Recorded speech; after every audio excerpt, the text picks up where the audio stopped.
Hey everyone, welcome to the live recording of our podcast. So, thank you everyone for joining us today.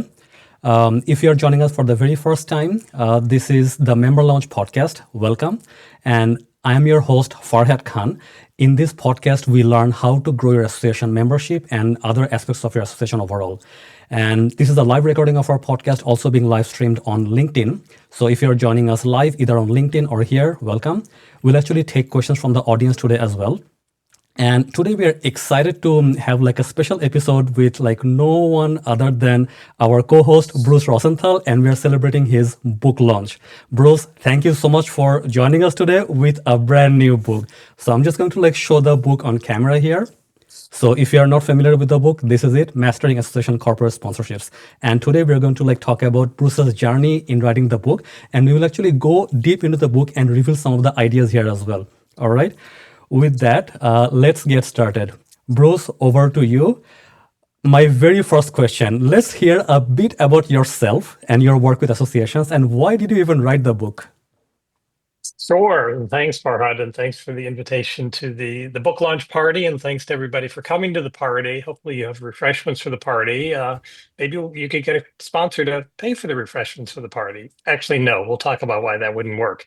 So I have worked for associations for many years. For many years, I was actually on staff of association, managing conferences, media relations programs, public relations programs, and a number of touch points with sponsorships. And a number of years ago, I was working with a large association, and they did a complete revamp of the sponsorship program.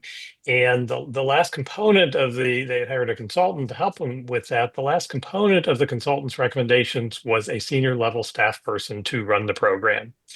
So the CEO of the association asked me to be that person to run that new program, which is a great opportunity.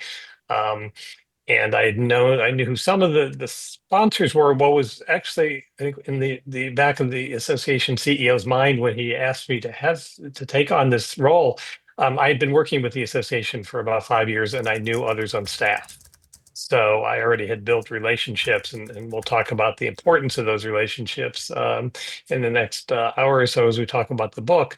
But it was not just going to be me running the program; it was going to be running the program along with others on staff. Um, so one of the things that inspired me about the charge from that CEO was he said, we are going to move this program from the transactional to the transformational. And we were not just going to go out there and sell more logo placements and banner ads. And as he said with his Southern drawl, the wave from the podium at the conference, um, because that's really not what companies were interested in. And what I continued to see with a lot of associations, actually some of my colleagues on staff with that association, and also other sponsorship professionals that I came in contact with when I convened meetings of the Partnership Professionals Network 10, 12 years ago, was that associations wanted money, but they really didn't want to get that close to the companies, and they were concerned companies are just going to sell. It's going to be a lot of logo clutter. Members are going to be frustrated because they're going to get sales pitches. So let's just ask the companies for their money, and we'll give them these logo placements and wave from the podium. Um, but we won't get too close to them or really engage them. And then when I would talk to the corporate partners, they really wanted the engagement, and they needed sometimes a little coaching and training on how not to get too pushy and not to sell. But the companies had money to spend and wanted to sponsor, but the associations were saying, we want your money, but we don't really want to get you kind of inside our tent and work with us. So that was really one of my motivations for writing Mastering Association Corporate Sponsorships, to kind of connect those dots for associations and show what the possibilities are and what the basic principles of a good sponsorship program are. Yeah, and believe it or not, like I just spoke to one of our clients, and then they gave me the same pushback that we don't want our sponsors like into our online community on Member Lounge. I think sponsors are better outside. They're at the conferences, at the events, and that is their place. I'm like, okay, we should talk. So, yeah. Well, it really is one, it can be one big tent. And one of the other things that very savvy association CEO pointed out was that the association's members and the sponsors' customers are the same people. and members will go where they can get good information, educational information. So and this kind of works itself out. If a company gets really pushy or a lot of sales calls, that's the end of that discussion. The member won't go to another webinar. The member won't answer any more emails. But if the company really educates and engages members in issues that the member is concerned about and keeps them up at night, that will create that relationship. And one of the big changes, and I started consulting in 2017, so a couple 3 years before COVID. So I had that perspective before COVID. And at that time when I was working with associations and putting together competitive analyses for their sponsorship program, we would come up with 20, 25 different entities that competed for the attention of their sponsors, dollars and attention. And, it would be some other associations in that space, maybe some trade publications. And now post-COVID, when I do these competitive analyses, it's 45, 50, 60 different competitors because it's now a wide open space. And pre-COVID, if a company wanted to reach and teach members, the association set all the rules and guidelines. You cannot do that unless you do these things on our schedule and submit your proposal for your session and submit the PowerPoint, and we'll try to get you on the calendar after your proposal is reviewed by a committee. And now companies are like, wow, we've been creating our own online community of your association's members through social media the last few years, since everybody knows how to use social media and can sit in front of a Zoom or Team screen. So companies are realizing, wow, we don't have to wait 6 months to do that webinar through the association. We can do it on our own in 6 weeks. So that really changes the whole competitive landscape. And I would rather see associations say to those companies, okay, we understand that you can do that webinar on your own. We'd like to do it with you, or we'd like to be um, have your company do your webinar. Can we have a subject matter expert from our association be on your corporate webinar and reach your large audience? But to have the association create that big tent and bring the sponsors as well as the members into the tent, because if we don't do that with the sponsors, as you found the example you mentioned, Farhad, if the association just says, yeah, we don't want those companies inside our tent, the company will go set up its own tent and members will go to that tent.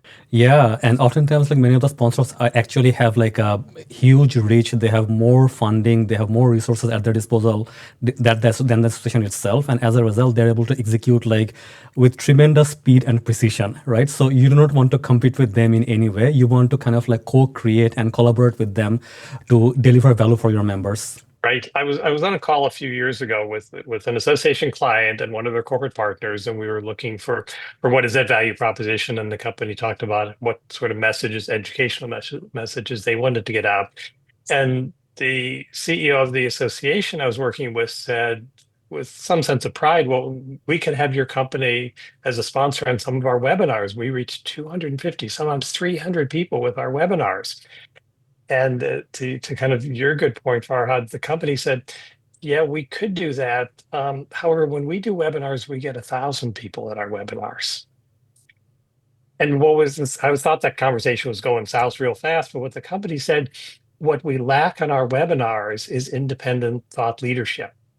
So they said all our webinars are educational, but it's our company execs, our professional execs that have expertise in that area doing the webinar. It would be great if there's a subject matter expert, a committee chair, a staff person from your association who could be on our corporate webinar. And then I'm thinking, if that company is reaching 1,000 people, they may also be reaching some folks who are not members currently. So it could Mm. be a real membership driver for the association to be reaching um, folks who are not members, but definitely an opportunity. I always think that association staff should be wherever their members are. And if they're going to have hundreds of their members at that corporate webinar, somebody from the association should be there to present. Absolutely, absolutely. So, Bruce, I've been reading your book last couple of days, and I want to kind of like give people a sneak peek of like what's in the book. So, do you mind like reading maybe the just the table of content to give people a sense of like what's in the book? Sure. And this won't be a long drawn out reading, but let me mention kind of in that context, the way I structured the book And it's in two major parts. And I had worked with I don't like the term ghostwriter. I prefer like rating consultant who kind of helped me synthesize all this. And we decided on two sections. And it's the why section, and we described that. So I will do a brief reading here. So the why section is really the business plan, because I believe that well, I believe in general, associations should operate as not, they can still have their not-for-profit status and their mission, but they should operate as businesses. So actually, we started the why section, the business plan section, with an analogy to a restaurant, which I often do analogies about. Um, and if a restaurant or somebody were thinking of opening a restaurant, they really need to come up with a business case and why is it a good idea and what is the competitive landscape for restaurants in the neighborhood and what type of cuisine should we serve and whether the concept will be upscale or affordable restaurant and considering the different operational details. Should we offer breakfast, lunch, and dinner? Should we offer catering? Should we offer carryout? Um, and whether to design the restaurant to include space for small parties or events. And we would do all of that before signing a lease or taking any next steps. And I think the same thing, and that's really what we talk about in part one, the why section. How do we go through those steps? How do we develop that business plan to determine what sort of sponsorship program do we want? And then part two is the how. And and actually part two is actually I think a good read for board members because or part one is really great for board members because it's kind of the why.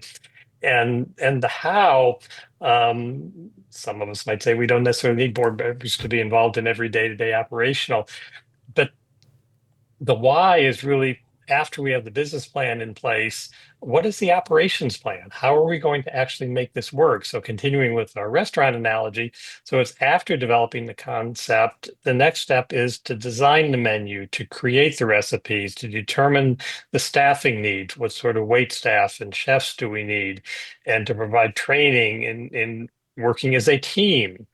Um, as a restaurant staff and to develop a marketing plan for the restaurant and to have target audiences. Are we targeting everybody? Are we doing some sort of mailing to certain groups or certain neighborhoods in the area to set prices? And then of course to sign the lease and do the designing and all that. That's really all the operation side of it.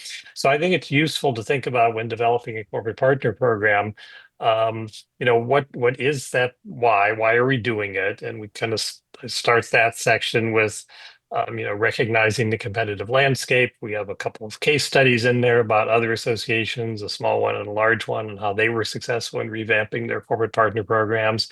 um, and actually determining if your association is sponsorship ready. Is this a good thing to be doing? And in the same way with that prospective restaurant owner, he or she might do that initial analysis on the why and determine, this really isn't the right neighborhood, or this really isn't the right place Mhm. for a restaurant at this time. Um, Based on factors in the neighborhood and the competition and all that. So I think that determining is this the right thing to do, because I think sometimes we assume, well, I'm sure every company would want to sponsor us, so let's go ahead. I'm sure we need a better sponsorship program. Let's just go do it and start calling companies.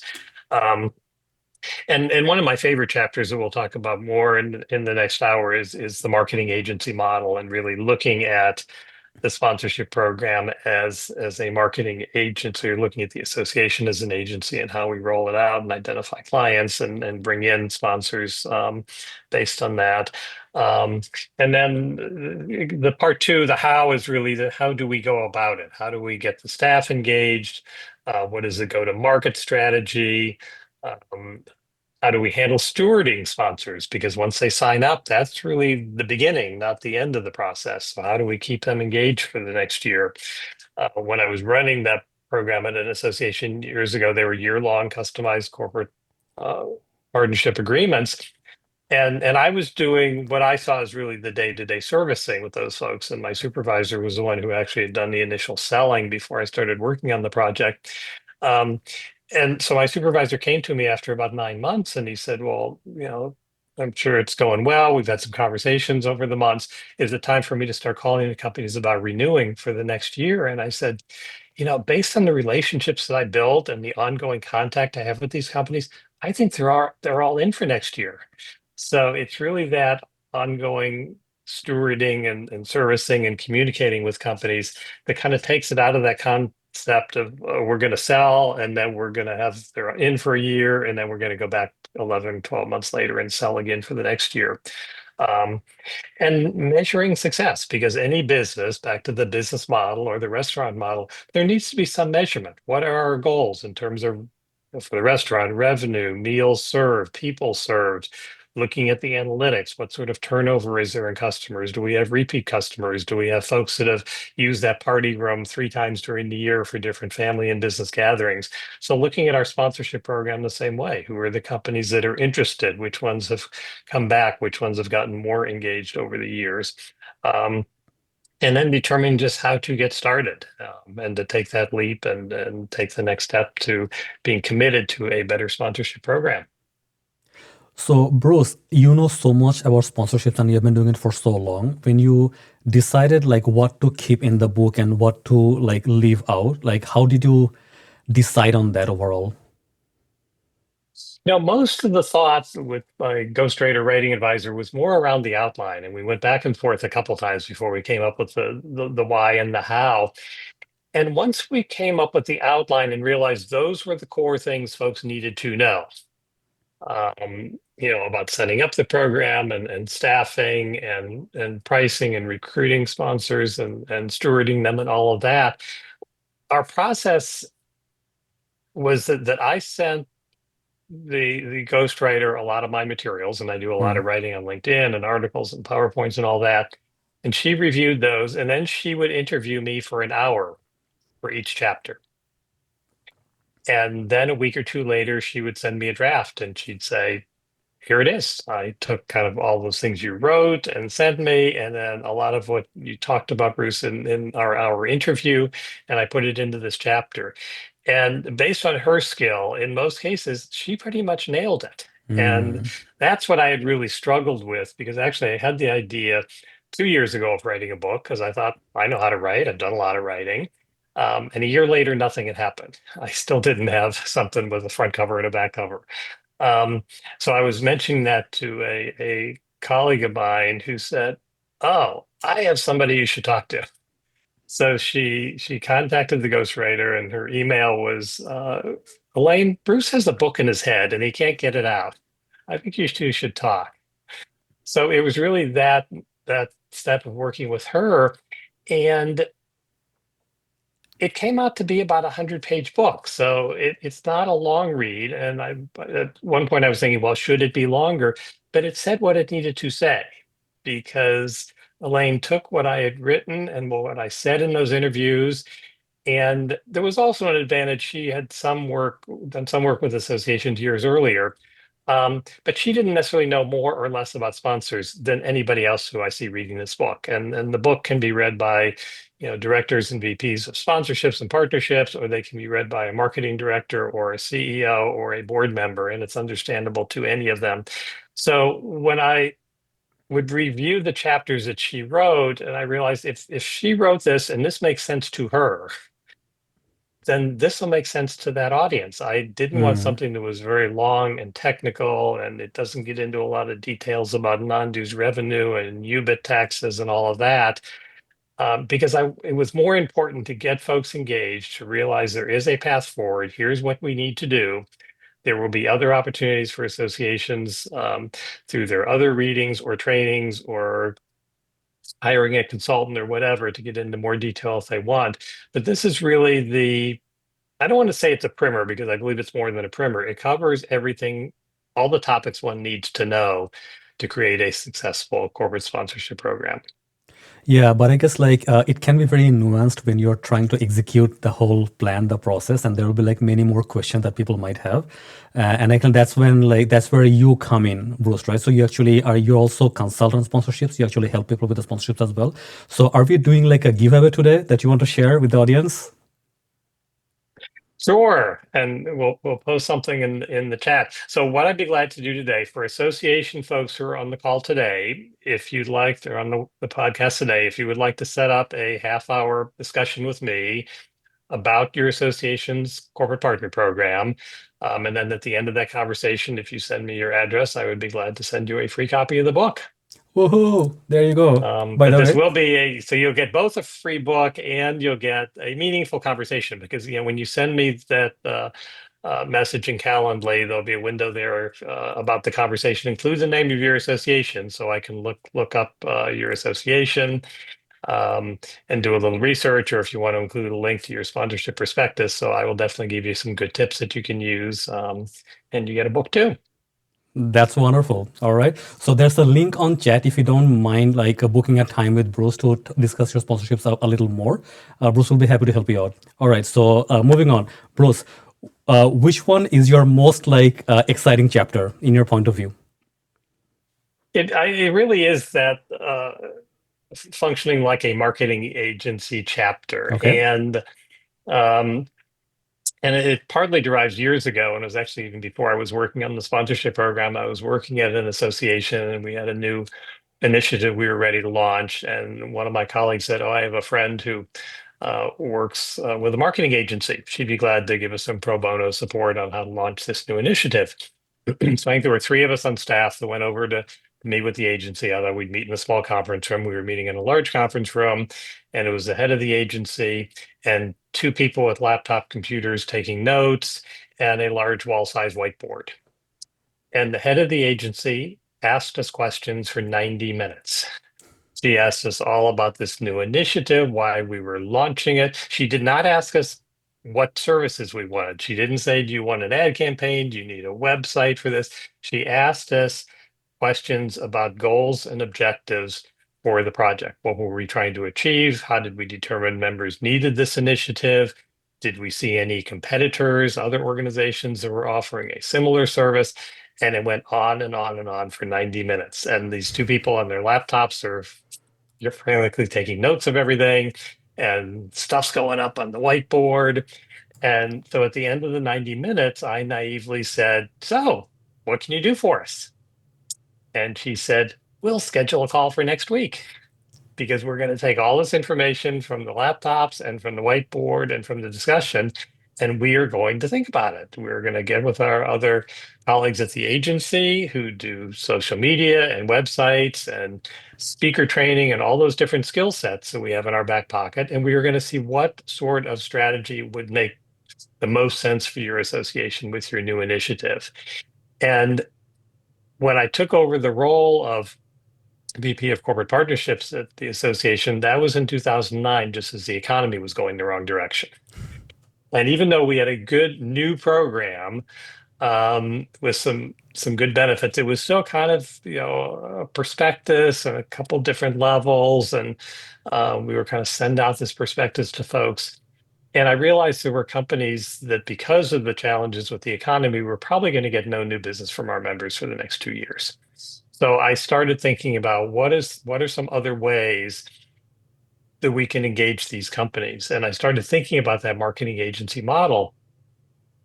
So we started with, and we kind of already had all the list of so-called services that we could provide or benefits. Those were in the prospectus, but we didn't categorize them um, really as benefits. They were more categorized kind of by venue. What do you get at the conference? What do you get on the website? And none of the companies are really looking at it that way.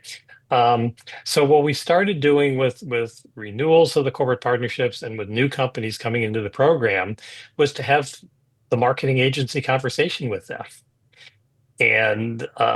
And one of the other sections in the book is a section of bonus content that links to some other documents on my website.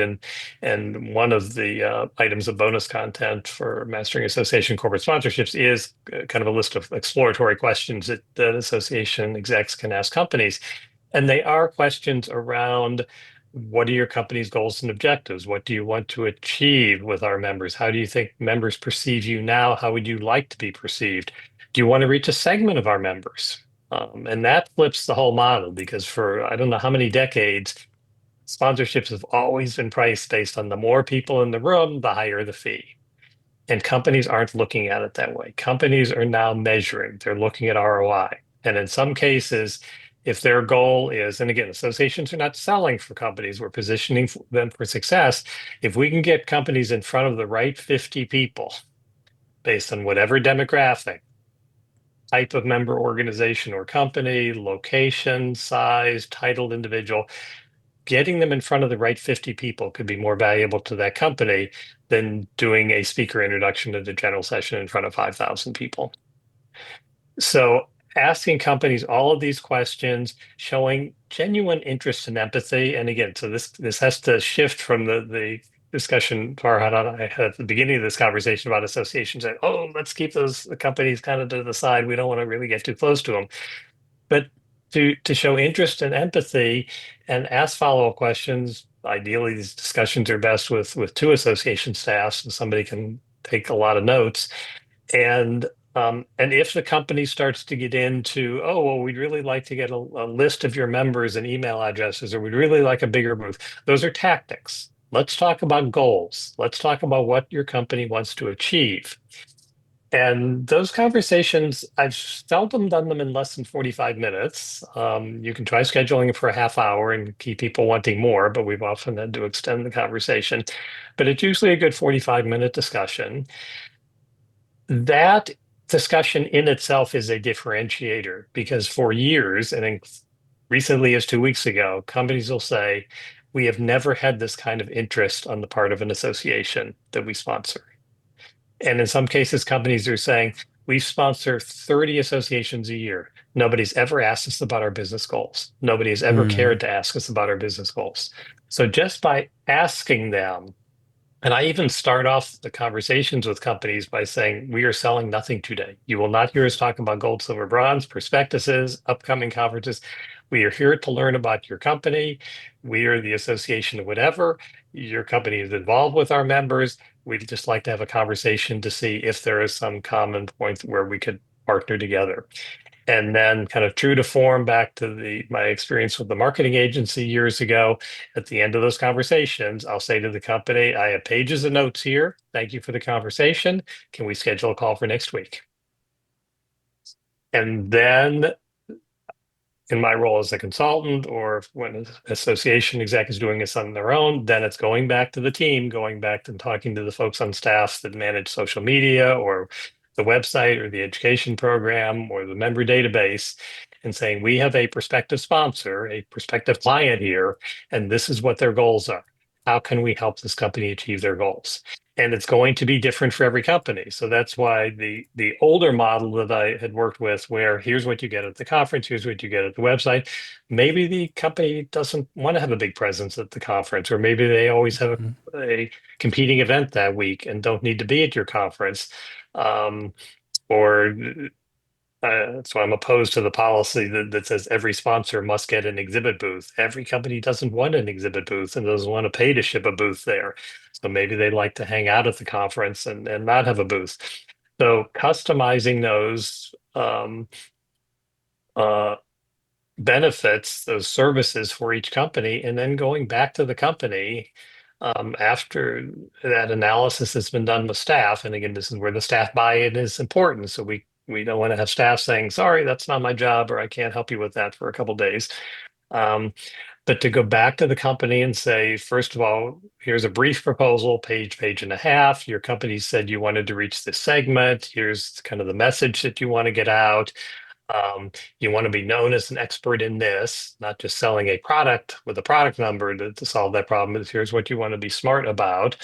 Um, and we think we have your goals correct. Did we get your goals correct? And then to say, and we've outlined some ways that we can help you achieve that. We can do the series of webinars. We can do a joint social media campaign. Maybe we do something in each quarter of the year, including something Mm. at the quarter during the annual conference.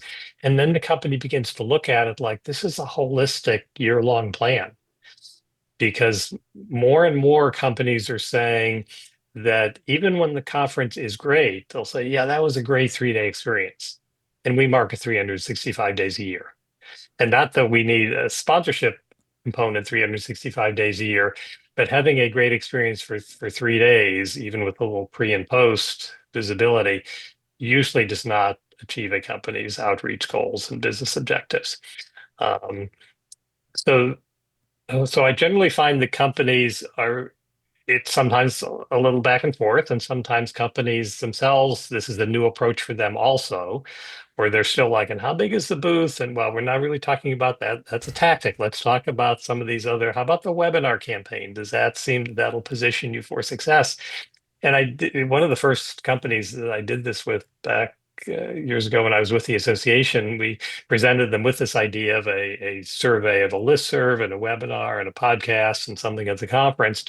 And they said, yeah, all that, did a little tweaking. They said, all that sounds great. And we said, oh, and as part of the package, you get these banner ads on our website and e-newsletter and this booth at the conference. And they were like, oh, okay, well, whatever. I mean, they didn't turn it down, but the banner ads and the booth were not the reason that they wanted to sponsor. They were much more intrigued by what was really a YK marketing agency media campaign. Um, because I think the other similarity with marketing agencies and associations, both are huge communications engines, and they have audiences and sub audiences and ways to reach folks. And to some extent, the association has some advantages over the marketing agency. The first one is the association's brand, which is incredibly powerful. And we often talk in the marketing world about what is the dollar value of the Coca-Cola brand. I don't know if anybody's ever done evaluations of the marketing value of an association's brand, but it is significant. Um, and that company and that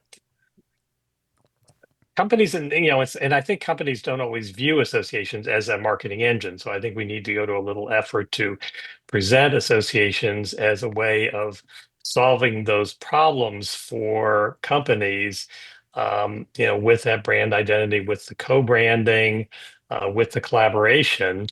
And because as much as we said earlier, companies can go off and do these webinars on their own, or they can participate in trade shows that are put on by a trade publication or a for-profit trade show producer. Companies will always rather do these initiatives with the association if it's worth their while. But again, if it's the kind of arm's length, logos only, the company is like, well, that doesn't work. So companies are definitely predisposed to want to work with associations, but there needs to be a good value proposition there. Bruce, that's a very relevant question from the audience. So Erica Anderson, and Erica is here. Erica, thank you so much for submitting the question. I'll type it on chat as well. So Erica is asking, can you share some tips for engaging in custom conversations about options to meet sponsors' objectives when you have few staff resources? You don't have enough staff resources, but you still want to hold these custom conversations with your sponsors. How do you make it happen? Sure. Well, first of all, small associations and small conferences have a real advantage because there are a lot of companies, and looking at any space, medical, education, local government associations, there are some huge associations in all those spaces and some huge conferences. And in many cases, there are several companies that are up at the top sponsorship level, in some cases, hundreds of thousands of dollars. And there are dozens of companies that can never compete with that. So I talk to more and more companies that have said we'd rather be the big fish in the small pond than the small fish in the big pond. So we'll get to the question in a second just on how to Mm. manage that Yeah, yeah, staffing. yeah. But the association has a huge advantage when you're small, because when you're large, you almost have to find ways to segment the membership in different ways, because most companies are going to say, well, we can't afford to be a $300,000 sponsor, and we can't quite manage a huge booth at a conference with 20,000 people. So the smaller association, um, the other good thing about sponsorship programs is there is no minimum entry point for an association. It can be an association of several staff people. And I should have mentioned at the beginning that when I talk about examples or dollar amounts or whatever, it is all very scalable. And that's not true for all initiatives. I used to work with a local government association of small towns, and government agencies would say, well, here's an example that worked for Chicago. I'm sure it would work for your town of 5,000 people. And I was like, no, it won't. So, but a sponsorship program, the basic principles, it's really just how many sponsors you want. So the other advantage actually of a smaller staff, 3, 5 people, you know who everybody is, and it's much less siloed. I have had find a diplomatic way to say this. Sometimes it is harder for larger associations with big staff and a lot of Mm, different departments to all get on the same page because they're each creating their own entity.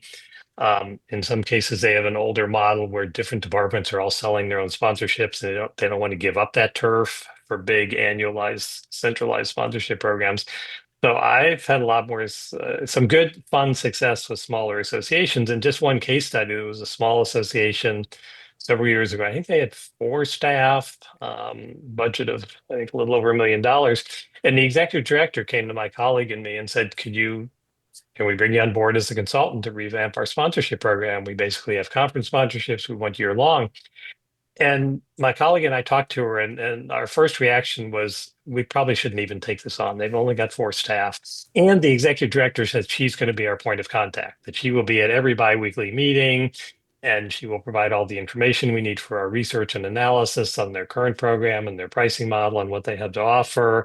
And then when we do all the coaching and training and how to take it to market and all that, how is she going to have the time to do that when she's running the association? And we went back to her and said, we're just not sure this is going to work. She said, I think it'll work. I will be there for every meeting. I will give you guys every document you need.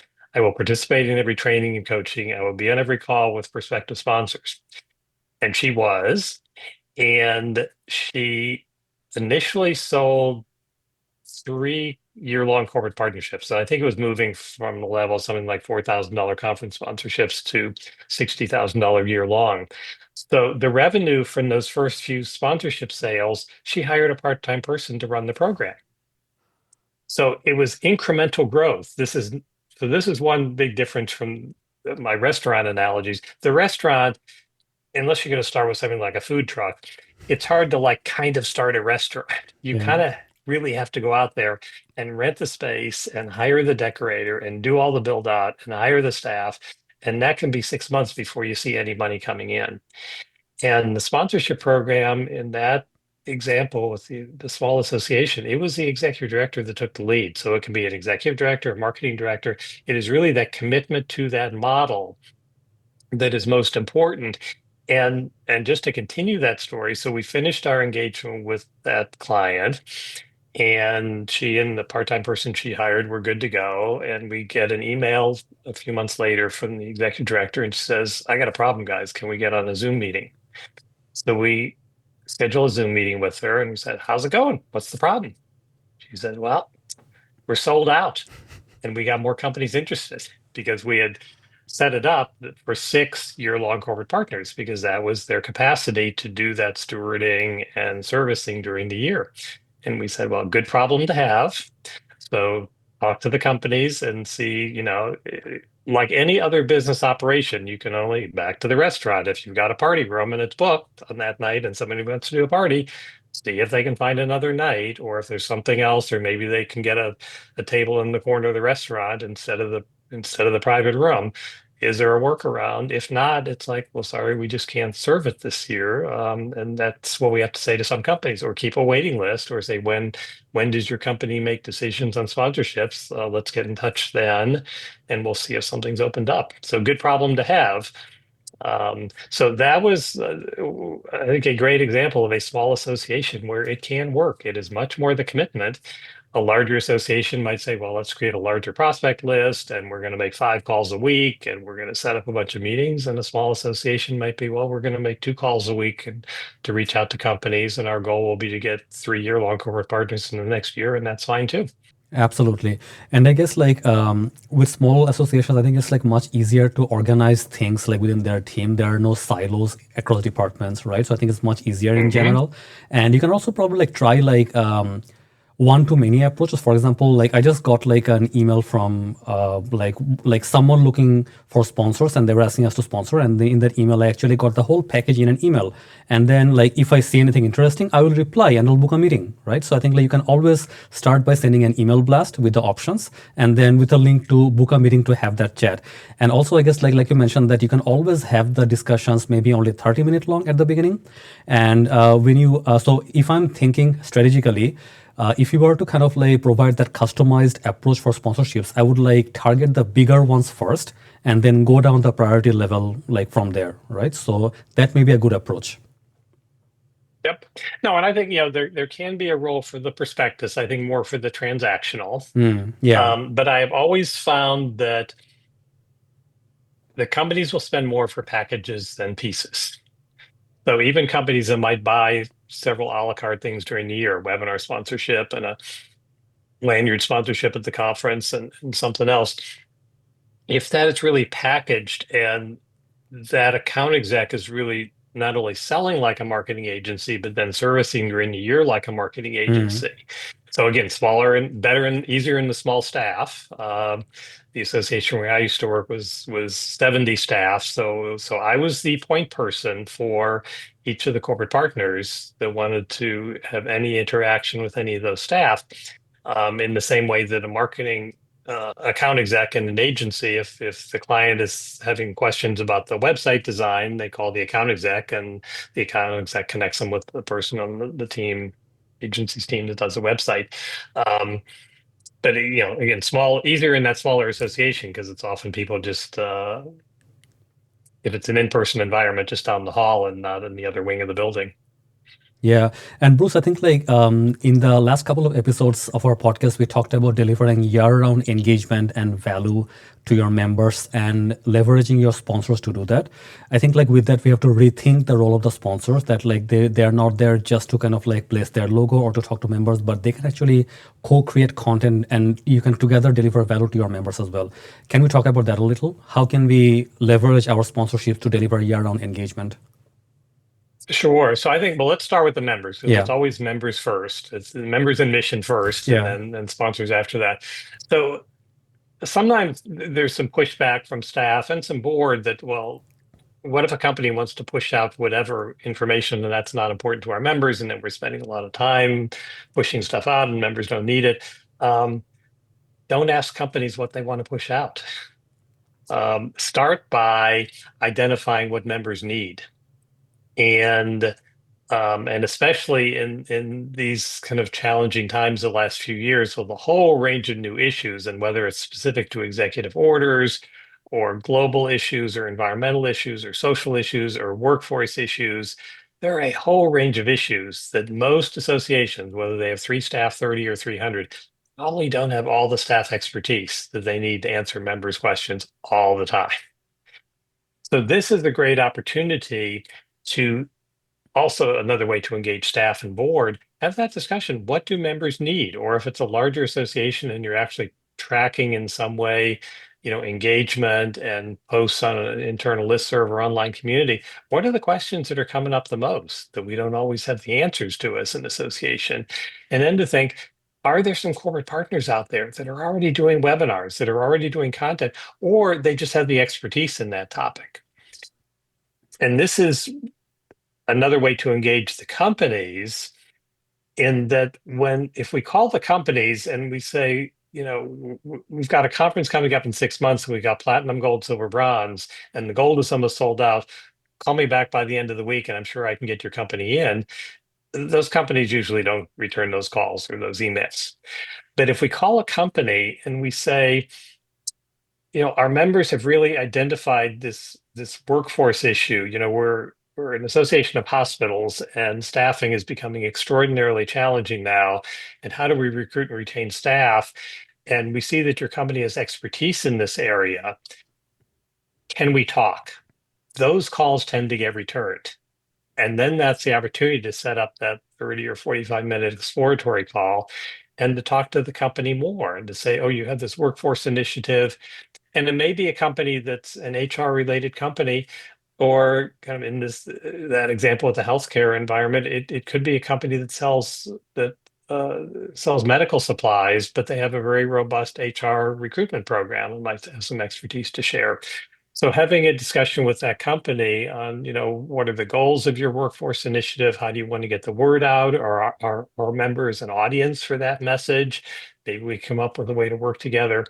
Doing some research on the company's website ahead of time so you can go in Yeah. and ask good questions. And again, another differentiator because, in fact, I got a solicitation from a company based on a webinar that I had attended, and they were asking if I was interested in their product, and the message said, "Oh, Bruce, your association would be interested in our product. Well, they didn't look at my website to see that I'm a consultant. I'm not an association. So I think we want to avoid calling companies with the wrong message. So to Mm, call a company that has expertise in the topic that our members are interested in, to have that exploratory call, and then to go back to the company and say, here we have some ideas for partnering. You've got the expertise. Your company's already doing some webinars. Maybe we could do them collaboratively, or provide some faculty for them. Or if you came in as a corporate partner, we could create like a workforce landing page on our association website. And your company could be like the signature partner for workforce issues. Doesn't mean you won't work with any of those companies' competitors, because I don't like the idea of so-called category exclusivity. But at least on workforce issues, that company would be the only one to kind of own that space, that could have that proprietary visibility around workforce issues. So I think it's a great way to start with members and what members need. And again, I think it's a good way to get staff on board and get board on board mm. when they're like, oh, we don't want to get too close to these companies. Well, if a company has information that we know members need, that sounds like a good thing. Yeah, absolutely. Absolutely, Bruce. I'm just reading the comment here. Thank you. It would be great to Yes. have the AI read notes and list of important takeaways. Jody, yes, we will do that for sure. All right. Okay, so yeah. So Bruce, so like let's talk about this a little more. So when we talk about year-round engagement, I think like year-round like value for members, while the sponsors being engaged with members like throughout the entire year. What you're saying is that like it should be way more than just a logo placement or like a banner or anything.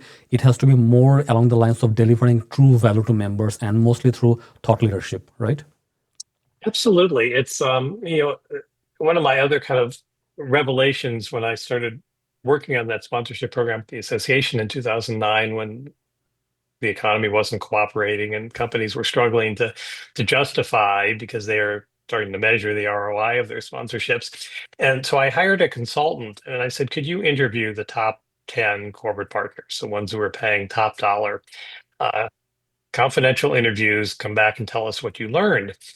And she came back, and consultant came back, and she said, well, I interviewed your top 10 corporate partners. And she said they are in completely different industries and professions. There were banks, there were marketing agencies, there were developers, there were technology companies, completely different industries. She said they all said exactly the same thing. I said, oh, well, that's good. And she said, however, what they're asking for is different than what you're offering. Mm, And our program was based on venue. What do you get on the website? What do you get at the conference? How many tickets do you get to the conference? How big is your booth going to be? She said none of the companies defined their value proposition that way. And she said, even yeah. though these companies were in very different industries and professions, she said they all listed the same three things that they wanted. The first was, of course, business development. They didn't necessarily want the association to sell for them, but they did need to derive some sort of new business or renewal business as a result of the partnership. Secondly, they wanted some sort of brand elbow room. So not Mm, necessarily exclusivity, but again, this was a big association, and one of the companies was a marketing agency. There were 15 other marketing agencies in the exhibit hall. One of them was a year-long corporate partner. That company wanted to know, how were they going to get more visibility than the other 15 marketing agencies that they competed with in the exhibit hall. And the third was the big one, thought leadership. And these were companies, and this tends to be true, I think, in a lot of associations. The companies that are the top tier corporate partners have been there for a long time. And as one company told me, Bruce, we don't need another logo placement. We've been a corporate partner for 20 years. All of your members know who we are. And by the way, putting our logo on that sign with 15 other logos really doesn't help us at all. no, Even yeah. if we're up at the top, it really doesn't. And they don't even look that good, because if you ever went to a graphic designer and said, put these 15 different logos that are all different type fonts and colors and styles all on one sign, it's like, that's not going to look very good. But I know we all think that. Now, companies won't turn down the sign, um, but they're not too enamored of them. So I think when we look at those three big goals, and I think it's still true of most companies, the fourth might now be the companies that are looking for some sort of corporate social responsibility Mm, visibility, but that's still kind of part of visibility. But when it's They want business development, brand elbow room, thought leadership, and the three of those are all tied together. Because if a company works with the association on some white papers and webinars around thought leadership, that differentiates their brand from the other companies, their competitors who are not corporate partners and not part of that process, and that then leads to the business development. And to understand the audience. So this is, again, looking at this process as a business. And I know there are Mm, folks who are going yeah. to say, oh, we're not for profit, we're not a business. This is a business approach. And if we want to work with businesses, we need to know our audience and think like they do. Now, again, always in alignment with the needs of the members and the mission of the association. And one of the first things that I do when I start working with associations is to do guidelines. It's like there's both a section in the book on guidelines, and some of the bonus content is a sample set of guidelines. But to get everything on paper as the first step, what are the appropriate kind of rules of engagement that we're going to have with sponsors? That we're not going to endorse products, that we're not going to lobby on issues or whatever, that the company can't take our association's name and saying we're endorsing a product, that everything we do must be based on the needs of the members.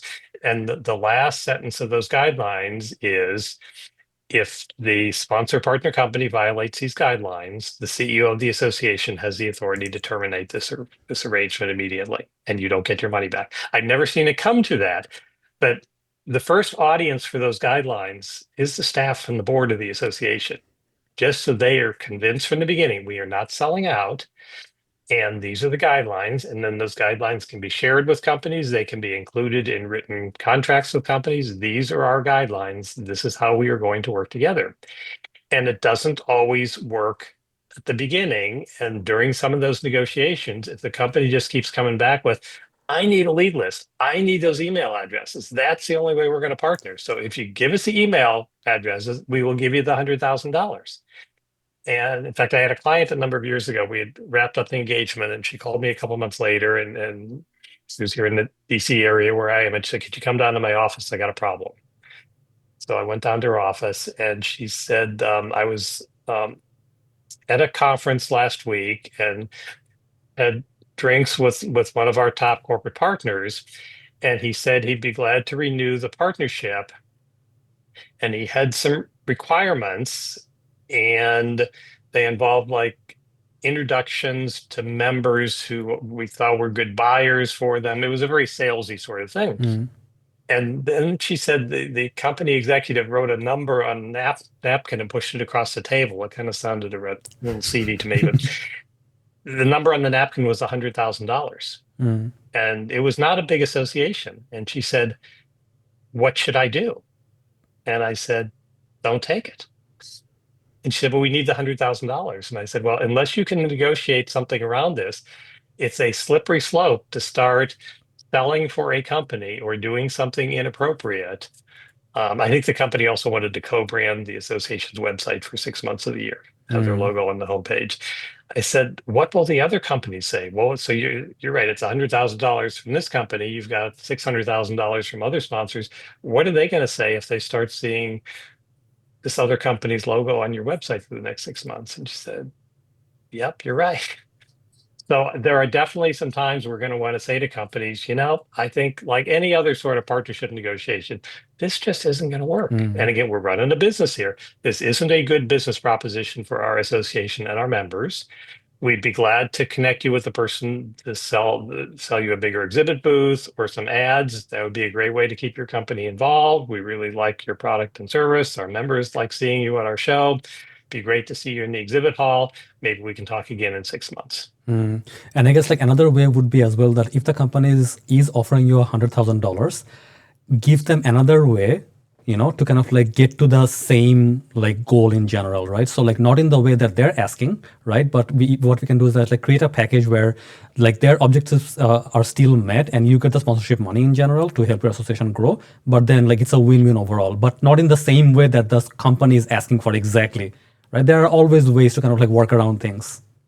Right. Well, and I think that's why it's useful to have those exploratory discussions Yeah. around companies' goals and objectives and not their tactics.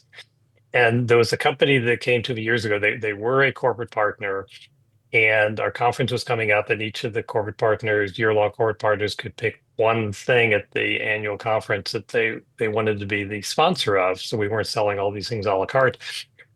And that was also interesting. It shows that each company wants different things. There was one company every year that wanted to sponsor the name badge lanyards. Mm. So as soon as I sent out the email every year and I said, here's the list, pick which one you want, they called me back like within 5 minutes. We want the name badge lanyards. And one of the other corporate partners called me once and said, how do they always get stuck with the name badge lanyards? I said, they don't get stuck with it. That's important to them. But another company was like, oh, they got stuck with the name badge lanyards. Why did they do that? Um, so there was a company that came to me and said, oh, we have a different idea. It's not on your list, but our company would like to sponsor the key cards for the hotel Mm. rooms at your conference. Mm. That's creative. And I said, well, that's creative, but let me talk to our convention planner. So this is a big conference. This was 9,000 hotel rooms and Oh, 17 okay. hotels. Yeah. And our conference planner said, yeah, that's not going to happen. But we don't want to put it that way to them. But she said, let's go back to what their goals and objectives are. This company was a finance company. They financed buildings on member campuses. Mm. They did not need to reach 9,000 people or even 4,000 members who had all sorts of titles and roles with their organization. So when I went back to the company and I didn't say no, but I said, tell me a little more about what your objectives are at the annual meeting. And they said, we'd really like to reach the CEOs of your bigger member organizations, your multi-site, Yeah. multi-state organizations. And I said, well, what if we put together a couple focus groups for you? We'll help you find the meeting room, which is always hard to do at a big convention center. We'll find a meeting room for you. We'll help connect you with the food and beverage people to get food and beverage. And more importantly, we will help you identify the members who we think would be interested in coming to your focus group to talk more about issues that are of concern to them. So these were focus groups, not sales pitches. And the company said, yeah, that would be great. So we set up the two focus groups for them. So they probably met a total of about 50 members, and they never asked about the key cards again. So you're absolutely Yeah. right, Farhad. To understand what their goals. So this is again putting on the marketing agency hat, thinking like a marketing agency, finding out what their goals and objectives are, and then you as a sponsorship person in your association is the problem solver to consult with others and staff, to think what others have done, to check with the conference person on staff, to check with the convention hotel and say, wow, is there a way we could achieve their objectives without spending a lot of money, without compromising our mission, Mm. but to achieve the company's goals? So that was interesting. And that, again, the company never brought up the key cards again. There you go. And Yeah. if we had let them do the key cards, if we had just said, okay, that's what they asked for, we're going to make this happen, we're going to spend a bunch of money, we're going to deal with the logistics of 17 hotels. My concern was they're going to come to us at the end of the year and they're going to say, we didn't get much value for our sponsorship, we're not going to renew. So just letting them do what they want to do is not always the best solution because they might not know what the best thing is for them. You're the expert on your association, your audience, your conference, the conference hotel, what you can deliver, what networking groups you can put them in front of, your what thought leadership opportunities you can give them. Um, so it could be things like even, having uh, making sure that the editor of your online publication or magazine always calls this company, this marketing company that's a sponsor, if there's going to be an article about marketing, or to make sure that um, really all of the departments, whether doing a social media post or an article or even testimony, to reach out to the companies that are, it's the CEO I used to work with, said not just then that never vendors, sometimes call them sponsors or partners, but more often called them business friends.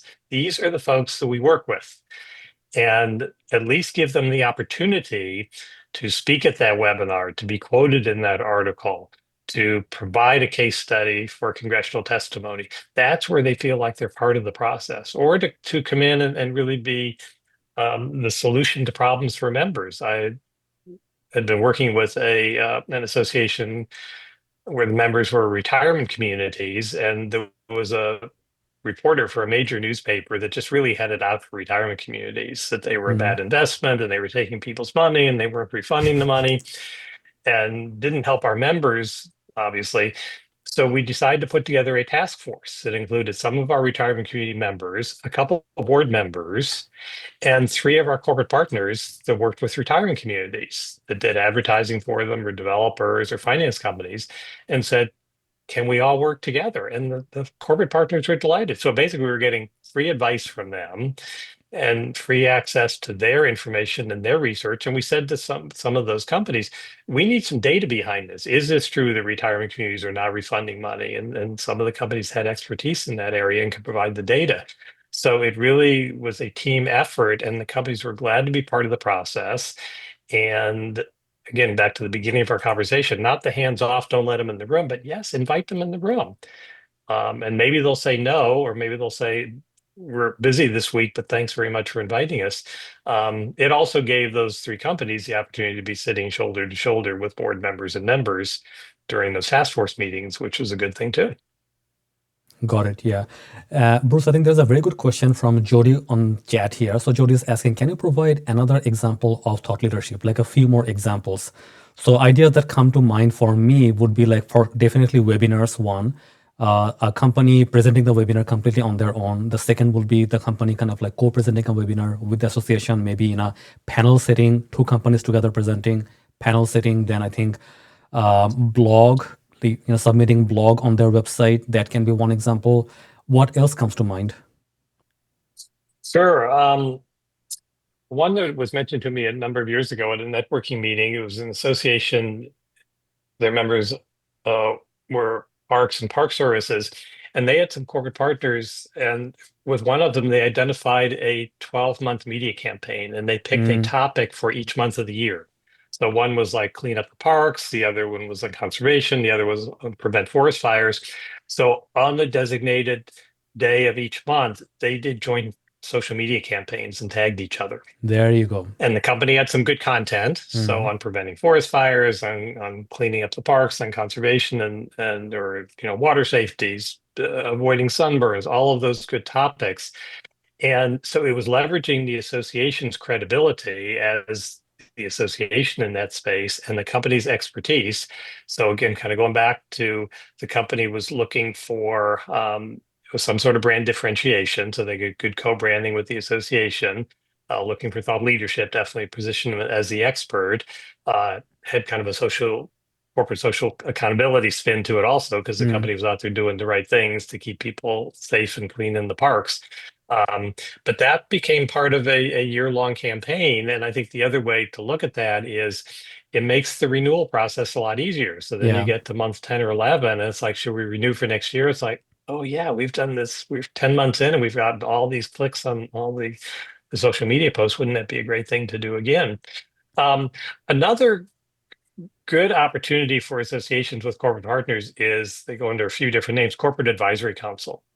So councils that include the top tier year long. So this is not a pay to play in any company that comes in for a couple $1,000s, but top tier year long corporate partners and board members or committee chairs or staff, some association leadership. And I've participated in a number of meetings with them. One when I was with the association, and it was during our conference, and we brought in a facilitator, and we had four big round tables, and each round table had 7 board members and 2 corporate partner folks, and a staff person as a scribe.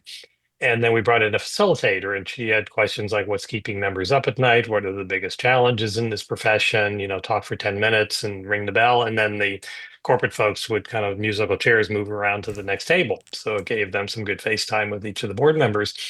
And we're kicking off the meeting, and I'm the scribe at the table sitting next to the association's board chair.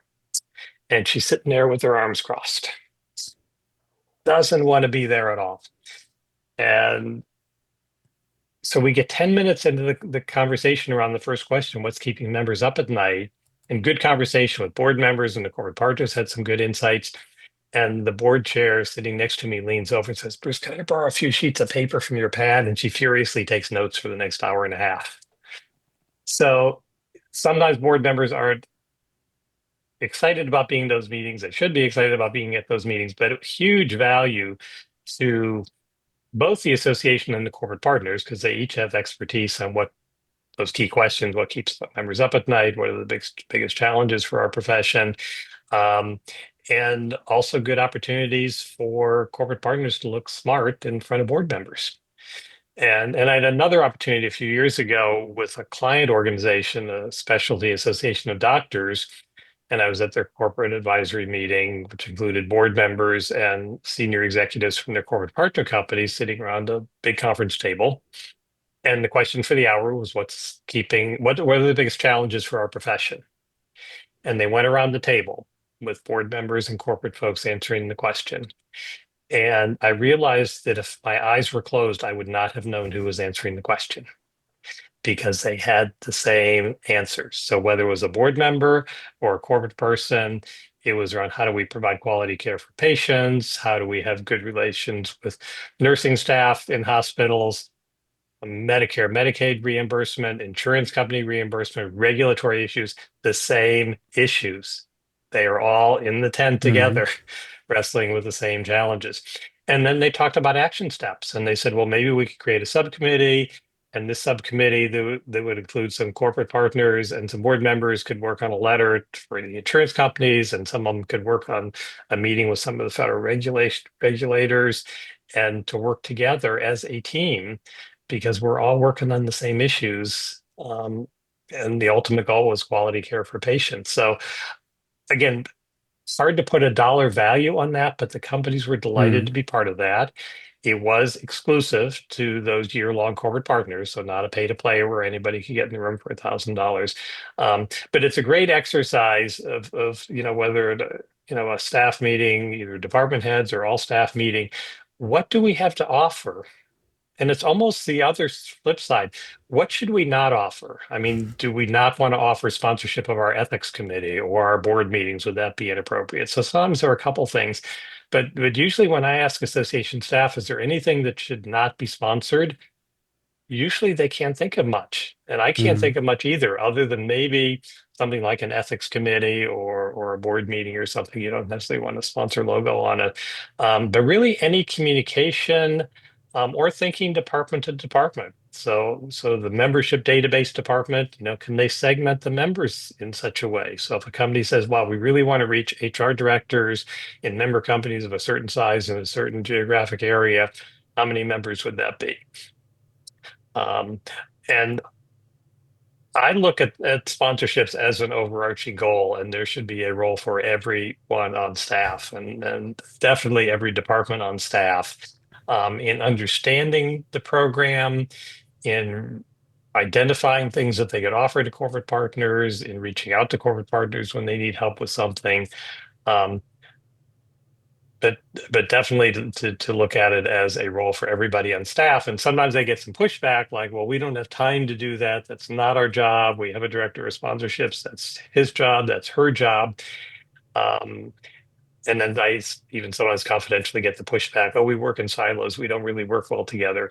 And I say, well, I think you do work well together because every association has an annual conference, and every department on staff has a role before, during, and after an annual conference. And we don't see scenarios where the person in charge of the conference goes to the marketing department and says, well, can we start marketing our conference? And the marketing staff says, oh, well, that's your conference. I don't have time to market your conference. Um, or similarly with the database folks, or to say to the public policy folks, oh, we really need you guys to do a public policy workshop at the conference. The public policy folks don't say, well, we don't have time to do that. It's like, yes, that's our annual Mm-hmm. conference. We have time to do that. So for associations that can be bringing in significant amounts of revenue from their corporate partner program, if you want that revenue to come in, then you can't keep the companies at arm's length. You have to really bring them inside the tent as partners. Got it. Bruce, I'll take some questions from the audience before we wrap up for today. So the next question is from Dean from Boma, Ottawa. So a former client of ours. Hi, Dean. Good to see you here. I'll post a question on chat here. So Dean is asking, many sponsors don't make the effort to get true value from the sponsorship. What do you do in that case? I think that you're absolutely right. A lot of companies don't activate a lot of their benefits. I think it's because they don't see the value in those benefits because we've kind of given them the prepackaged list. And back in the old model that I used to work with, everybody gets this many banner ads, and you could bid something for the newsletter once a year, and you get this big booth, and you get these other things. If those aren't important to the company, then they're not going to be predisposed to want to activate those benefits. So if we kind of use this other model of identifying things that are really important to the company, and if we realize, oh, they really want to market to a segment, and if we say, oh, so we did talk to our database folks on staff, they can identify those HR directors in a company of a certain size in a certain region. If we invite just those folks to a webinar where your company is going to do the educational presentation, how does that sound? I think the company would then go through hoops to put on that webinar if it is to Mm, that right audience. yeah.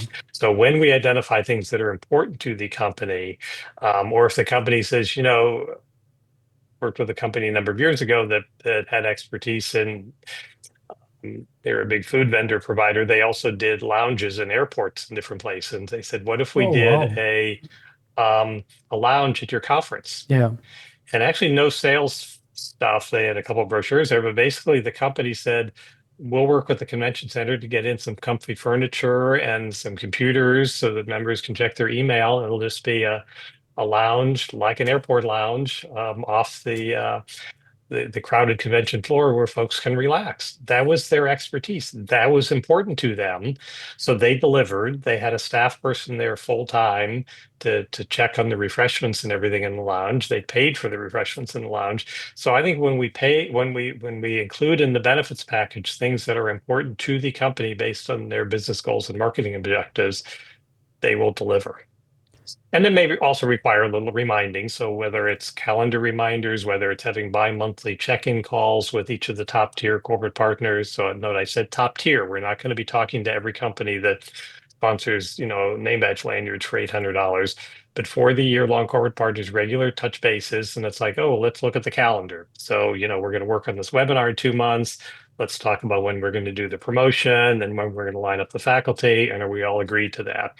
Um, and it also depends on sometimes just the style of who we're working with. I've worked with corporate partner folks who say, could you just send me a calendar invite for each of the deadline dates? So I have it on my Mm, calendar that we need to do the marketing and the speaker invitation and the lead list and all that.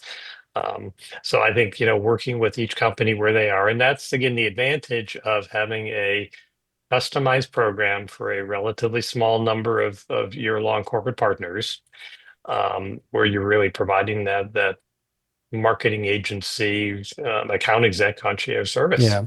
Yeah.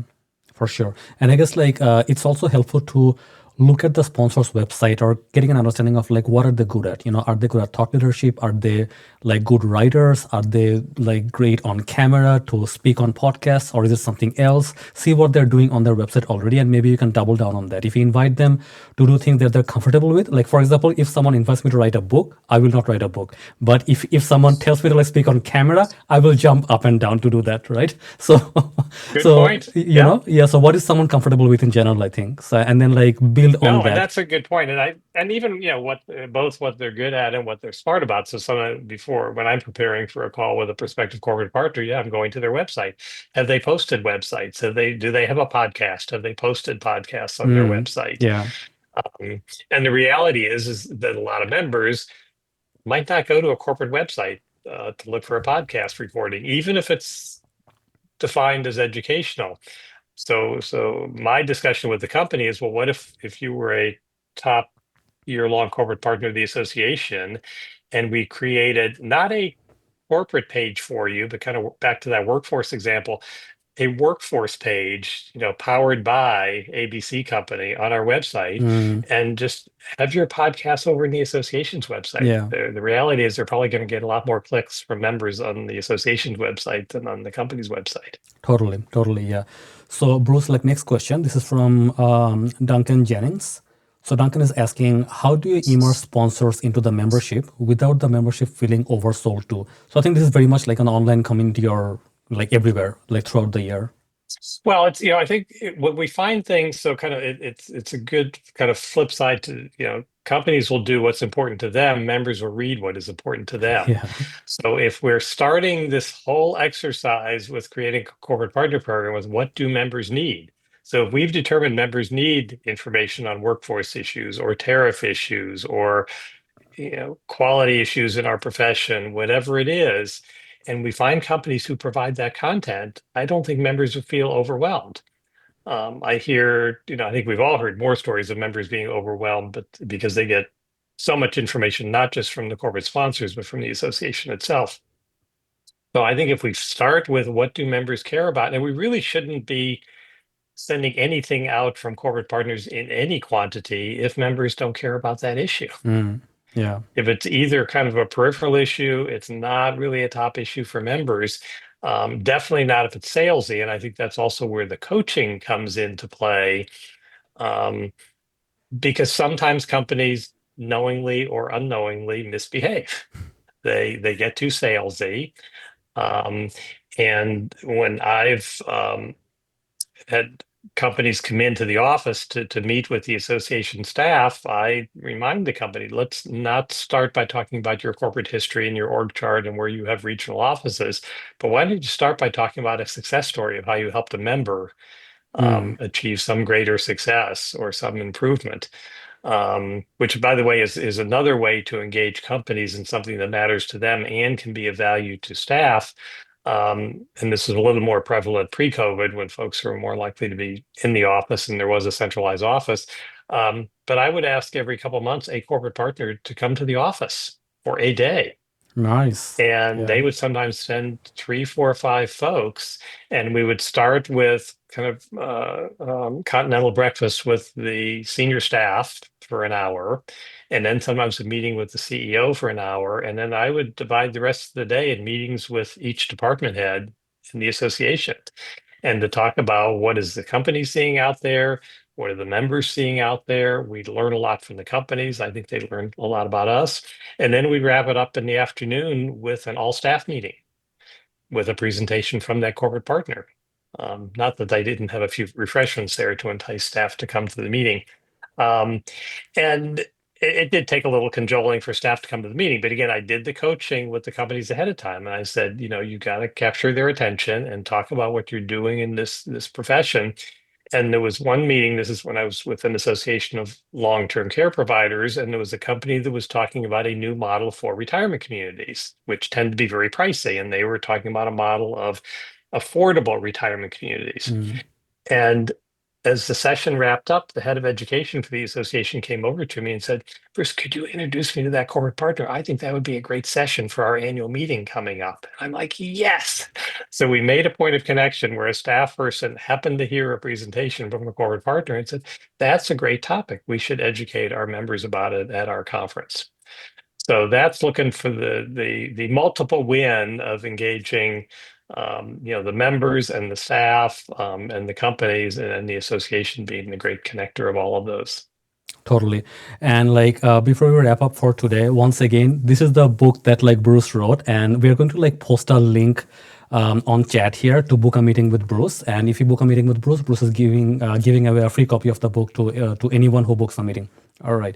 So Bruce, towards the end now, who should absolutely read this book? Well, yeah, as I said, it's written to be an easy read. I would definitely start with whoever is responsible for sponsorships, and that could be Mhm. somebody on staff with sponsorship or partnership in their title, or the head of marketing, or whoever has a role in sponsorships. And I would say after that person reads it, I would give it to the CEO or executive director and say, Right. this is important to our association. I know you're busy. This is a quick read. This will kind of walk you through the why and the how, and then let's talk about it afterwards. And because we really need to get the buy-in from the CEO or executive director, she or he is going to make the decisions on funding the program, whether this is part of position descriptions for folks on staff, getting the buy-in from staff. Um, I had the good fortune in the program that I ran at the association, the CEO was totally in support of the program. When I first started working on the program, I went to him and I said, oh, I just got a call from a corporate partner and they want to come to the office to meet with you. When would be a good time? He said, don't even ask me. Go to my executive assistant. See, Mm. we'll get it on the calendar and it Yeah. will happen. But that's the sort of level of support we want. So once we get the CEO engaged, I would say if it's a small staff, do a book reading club or whatever, each staff person or in a larger staff, each department head. And I think it's a useful read for board members or at least the board chair to know this is the direction we need to go in. It's a fiercely competitive environment. Associations need money, members need more content, and companies are using metrics like return on investment to decide Mm. who they're going to sponsor. And if they don't sponsor our association, there are a lot of other places out there.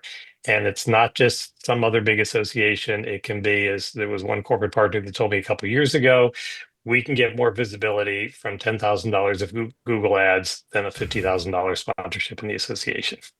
So for folks to understand, again, we're running a business. We can do this in alignment with our mission. We're going to start with the needs of the members first. So because it's written as a quick read, I think all those stakeholders should read it so they are all on the same page. And then it's the work of putting together the program and how do we identify the benefits that we could offer and who's our prospect list and who are we going to reach out to first and who do we have the capacity to reach out to first, and then how do we make this happen? Wonderful. So, Bruce, like, what is like one action step you recommend people take after this podcast episode? Of course, buy the I think book. the one Yeah, action but step, beyond they that, they can yeah. definitely buy the book if they like, and they can also go to my website, brucerosenthal.associates, and there's some articles and blog posts there. Um, but it's really, this is we probably overuse the term culture change. This is a culture change for organizations Hmm. to move away from the very old model that actually with kind of exhibit booths that probably goes back thousands of years to the local merchants in the town square showing their wares, and we haven't evolved much beyond that. But to look at ways to truly partner with companies, um, to recognize that the word partner is both a noun and a verb, and we often refer to it as a noun. Oh, the company is our partner, but to truly partner with companies and work with them to meet the needs of members and to begin that culture change process of, getting the CEO or executive director on board, getting the staff on board, um, getting the board in support of the program, and then to begin to reach out to companies and to make the calls and be very open to what are their questions and challenges. Um, but companies definitely value their partnerships with associations. And in fact, there was another study that just came out last week, and I found this in a lot of the interviews that I do. Companies are not reducing their sponsorship spend. And I often hear from associations, oh, that company dropped their sponsorship, they must be cutting their marketing budget. And I've said to those folks, you might want to call those companies if you know them well and Mm. ask them if they are cutting their marketing budget. Because my thought is they are probably not cutting their marketing budget, they are cutting you out of their marketing budget. And when I've asked some more senior folks in companies about their sponsorship spend, the answers I'm getting, and then the survey I saw earlier this week indicate the companies are spending as much on sponsorships as ever. However, they are reducing the number of associations they sponsor as much as 20% a year. Mm. They're spending more on some associations and less on others. And part of this, again, is kind of post-pandemic that when I would ask companies pre-pandemic why they sponsored organizations, it would often be kind of, well, finger to the wind. We've been a sponsor for a long time. Seems like the right thing to do. And then when folks realized, well, there wasn't the convention every year to go to, there wasn't the big expo, and then we get the post-COVID lockdown, and I ask companies, I get a different answer now, and it's measuring. It's ROI, it's cost of customer acquisition, it's clicks on websites or on white papers. And it's and not that associations should be selling for members, but for companies, but positioning companies to be able to reach members, and recognizing that is the competitive dynamic. And if associations want to make the choice of, well, let's not partner with companies, um, companies will go out there anyway, and Yeah. they will reach and teach members. So this is an opportunity. Um, and again, it is a business. I have a client that in one of the many nursing associations, I can say nursing association without violating any confidentialities. The CEO is a trained nurse, and they kind of work their way up into a nurse executive level in large healthcare systems. And now this person is CEO of the association, and I was asking her about, what her vision was for the corporate partner program for her, excuse me, for her association. And she said, we need to find what our value proposition is and reach out to companies and monetize it. And then she Yeah. said, but I'm just a nurse. What do I know? Well, you're a nurse, you're head of the association, and you recognize there are appropriate ways to monetize to work with companies for the benefit of the association. Wonderful, wonderful. Already, Bruce, we need to wrap up for today. It's time. So thank you so much for like your great insights and the book as well. Now, if I read the book, I think I'll have like a peek inside your brain as well. And I'm actually reading the book right now, so it's a really nice, short, and interesting read overall. Alrighty. So with that, Thanks, everybody. alrighty, Bruce, how can people reach out to you? Like, do you want people to like email you directly or go to your website? Excuse me, they can definitely go to my website, brucerosenthal.associates, and there's a pop-up at the top of the website with information about the book, or there's a section of blog posts and a section of events, upcoming places where I'll be speaking, and articles. And there's a contact form on the website, so you're welcome to contact me that way, or the link in the post to my Calendly to set up a meeting with me, and we'll talk about your association sponsorship program and get a free book for you. And I'm also on LinkedIn and post pretty regularly on LinkedIn. That's wonderful. And by the way, Bruce is also the co-host of our podcast, so you'll probably see him on our future episodes as well, so you can reach out to him that way too. So that was the episode with Bruce today about his new book, which we are also excited about. And like I always say, whenever you come to a podcast, read books or webinar or anything, unless you take action, nothing happens. So you have to kind of like read the book, learn the ideas, and do take action. When you take action, you kind of like realize things in a different way, and you can get much more traction and build momentum very quickly. With that, we will wrap up for today, and we wish you all a wonderful membership journey and sponsorship journey with your association. Bye for now.